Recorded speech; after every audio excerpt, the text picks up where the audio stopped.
Welcome to the InfoSec Insider podcast, brought to you by URM, the UK's leading information and cybersecurity specialists. Hi, my name's Annie and I'm here today with Martin Brazier, who's one of our senior consultants here at URM. Welcome to another episode of InfoSec Insider Talk DP.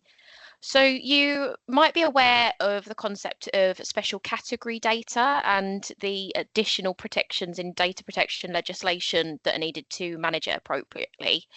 So you might not need to process special category personal data, but I'm here with Martin to discuss whether you might be processing it without knowing.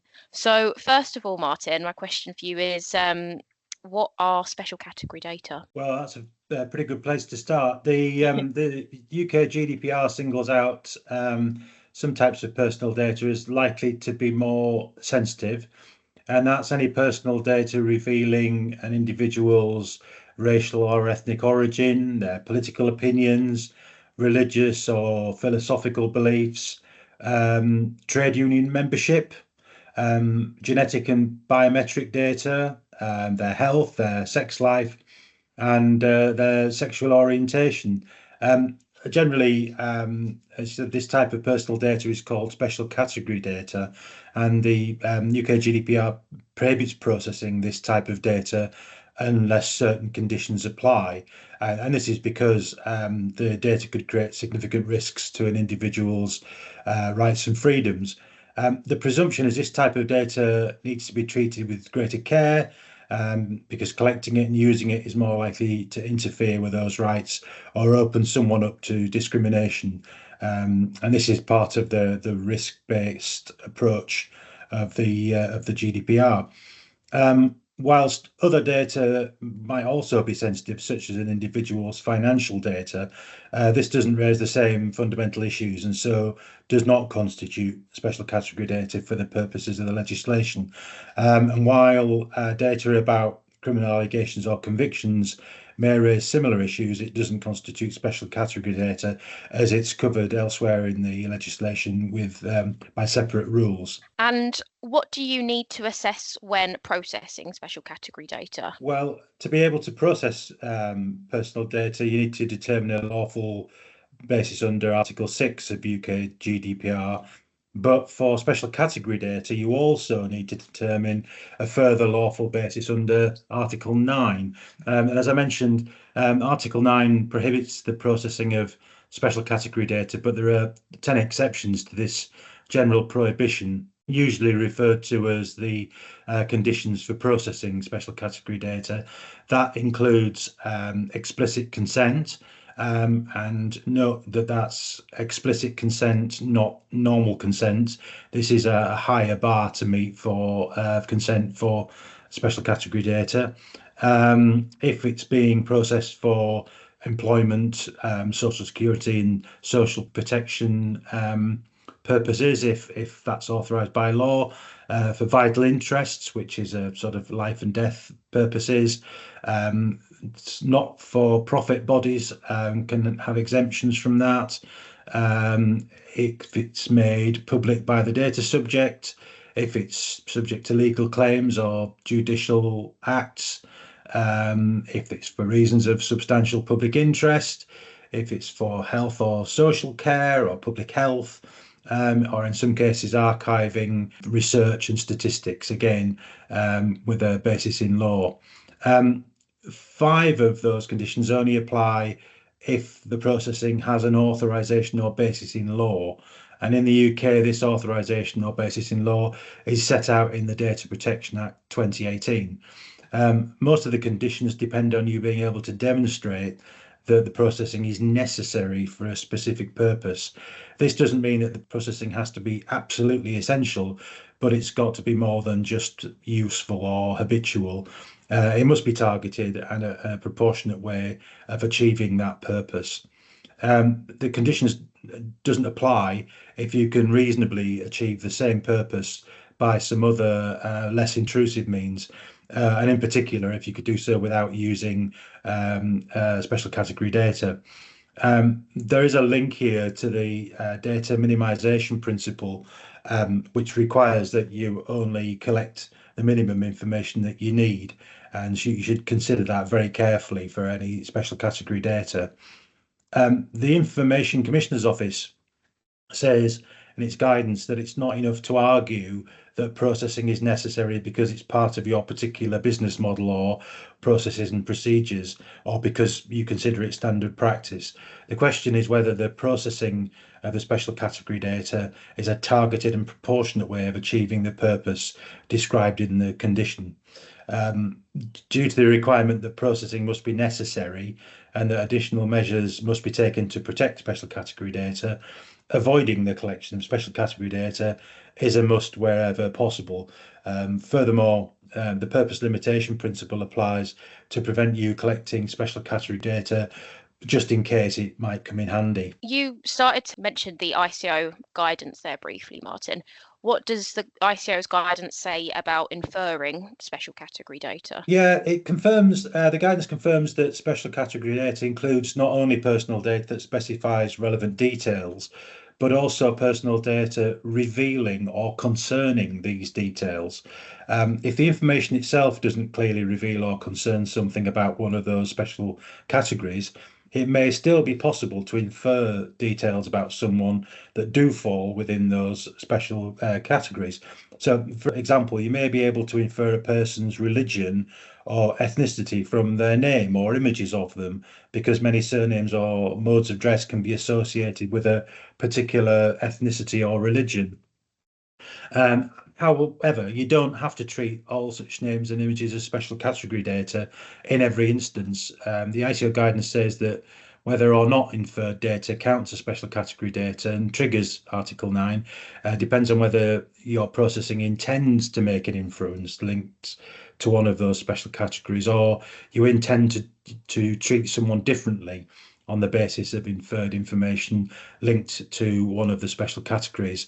So if this is the case, then you are processing special category data and you've got to treat it accordingly. Is there any case law that sets a precedent here? Yeah, there have been a number of judgments in the Court of Justice of the European Union, and whilst the UK is no longer in the EU, the court results still provide guidance to help us understand the issue and how special category data can be inferred or collected inadvertently. There was a fairly recent judgment which involved an online pharmacy which sold pharmacy-only medicines through Amazon, and it collected the customer's name, address, and the medicine they ordered, from which could be inferred details of the customer's health because they knew the medicines that they had been prescribed. The court held that data, which can indirectly reveal information about a person's health, must be treated as health data under the GDPR, even if the organisation processing the data did not intend to process health data. It was just trying to sell medicines. It found that the purchase information is health data, irrespective of whether the information relates to the purchaser or another person, and whether the information is correct or whether the controller intended to use it. And this judgment kind of contradicts the ICO guidance that inferred data is only special category data if the controller intends to use it. There was a further case which involved a Lithuanian law which required a director of an establishment or receiving public funds to publish their interests in a register, which should include the name of the director's spouse, cohabitee or partner.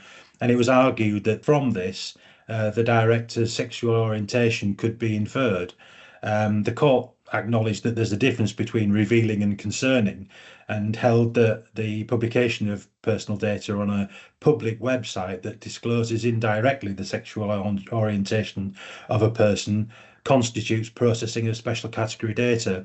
The relevant question wasn't that the processing concerns special category data, but rather that it reveals or discloses that data. So how could organisations collect special category data inadvertently, and how can they avoid it? Well, some of the best data protection advice ever given is that the best way to avoid the burden of dealing with special category data is not to collect it. The court cases we've just heard about show how collecting personal data may also give you the ability to infer or disclose special category personal data, whether it's intended or not. You may not mean to collect it, but it can be collected directly or inadvertently or be inferred from other data that you collect. So there are a few ways that this can happen.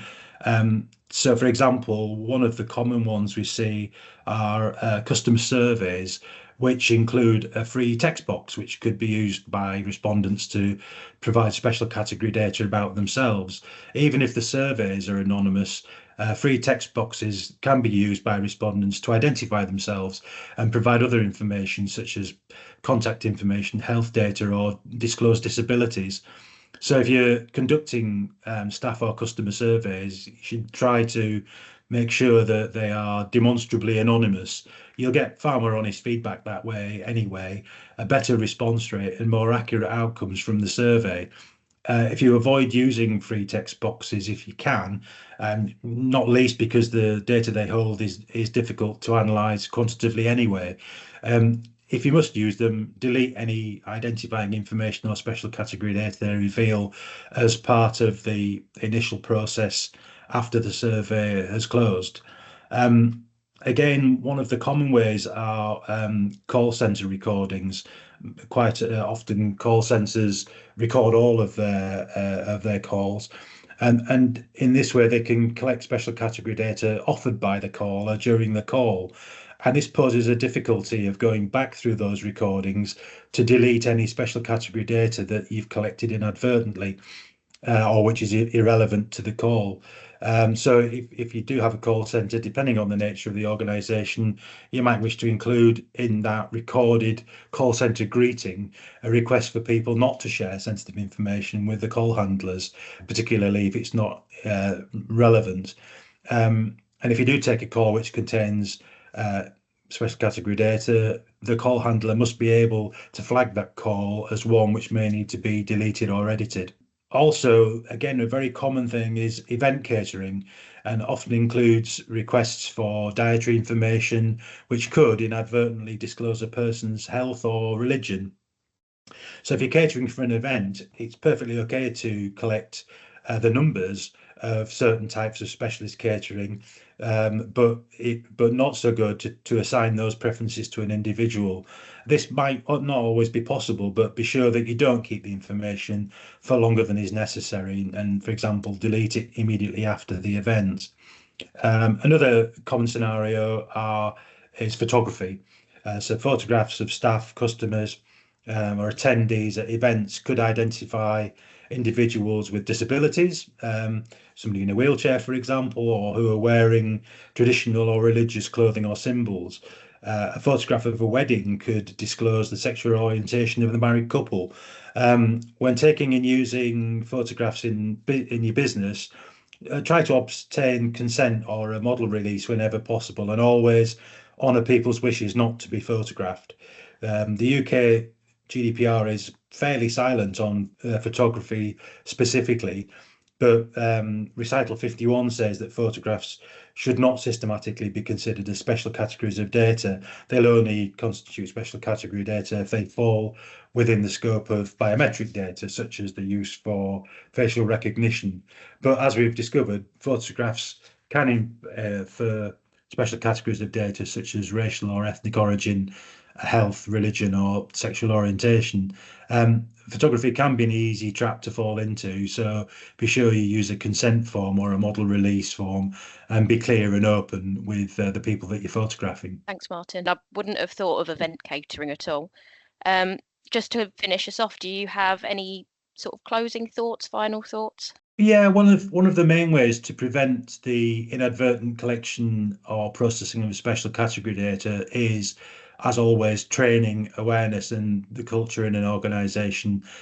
Staff need to be aware of the implications of their actions and to know when to ask for special data protection advice. It's no coincidence that the majority of issues occur in organisations which ignore retention and disposal, for example, or those that keep data just in case, or which have a culture of reusing personal data for new purposes without considering the implications. So I guess making the staff aware is probably the one thing that you can do to prevent some of these issues. Amazing. Thank you so much for your time today, Martin. And for our listeners that want to learn a bit more about this topic, Martin's written a blog called Are You Processing Special Category Personal Data Without Knowing It? And that could be found on our website, urmconsulting.com. So thanks again, Martin, and thanks everyone for listening.